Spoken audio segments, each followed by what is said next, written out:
એક વાત હું તમને દિલથી પૂછું છું, શું તમને ક્યારે એવું લાગ્યું છે કે તમે એકલા નથી, તમારા આસપાસ કોઈ છે જે તમને જોઈ રહ્યું છે પણ દેખાતું નથી?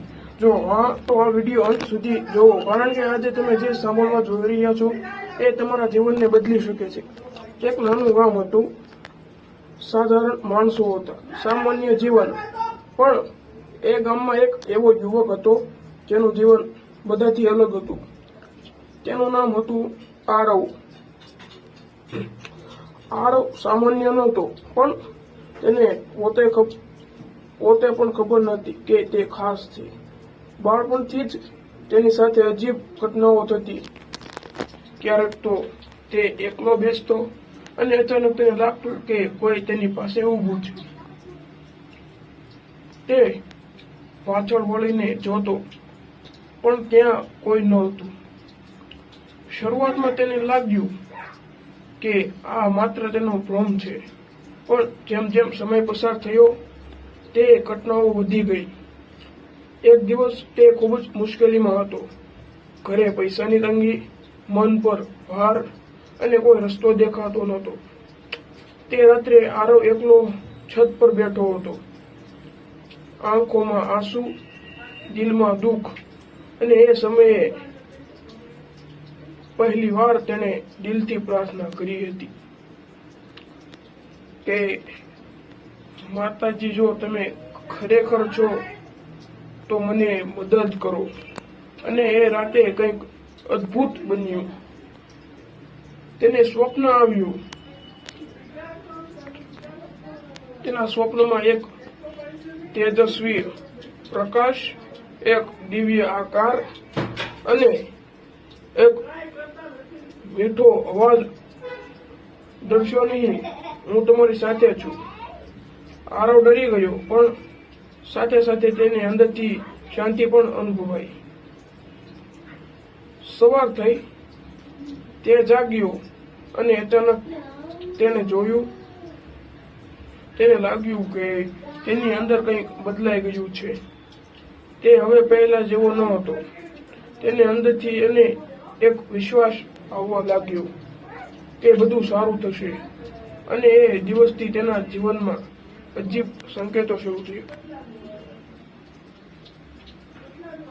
જ્યારે પણ તે મુશ્કેલીમાં પડતો, કોઈ અજાણ્યો વ્યક્તિ મદદ કરવા આવી જતો. ક્યારેક રસ્તામાં કોઈ મળતું જે તેને યોગ્ય માર્ગ બતાવી દેતું,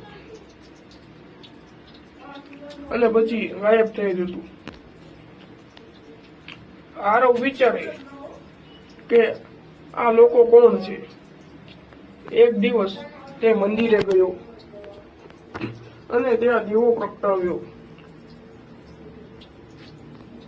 જેમ જ તેને આંખો બંધ કરી, તેને અંદરથી એક શક્તિ અનુભવાઈ. એવું લાગ્યું કે કોઈ તેની સામે ઊભું છે. તેની આંખોમાં આંસુ આવી ગયા, કારણ કે તેને સમજાઈ ગયું કે આ બધું સંયોગ નથી, આ માતાજીનો સંકેત છે. સમય જતાં તેને સમજાયું કે માતાજી દરેકને સંકેત આપે છે, પણ બધા સમજી શકતા નથી. માત્ર થોડા લોકો જે દિલથી શુદ્ધ હોય છે, જેમાં વિશ્વાસ હોય છે, તેમને જ આ સંકેત મળે છે. હવે ધ્યાનથી સાંભળજો. જો તમારા જીવનમાં પણ આ બધું થાય છે, તમે એકલા બેસો અને અચાનક શાંતિ અનુભવાય, તમને વારંવાર માતાજીનું નામ સાંભળવા મળે, સ્વપ્નમાં મંદિર કે દિવ્ય પ્રકાશ દેખાય, મુશ્કેલીમાં અચાનક મદદ મળે, તો સમજજો માતાજી તમને પસંદ કરે છે. પણ એક વાત યાદ રાખો, માતાજી પહેલા પરીક્ષા લે છે, તમને મુશ્કેલીઓમાં મૂકે છે, તમારી શક્તિ ચકાસે છે, કારણ કે સોનાને પણ ચમકવા પહેલા આગમાં પસાર થવું પડે છે.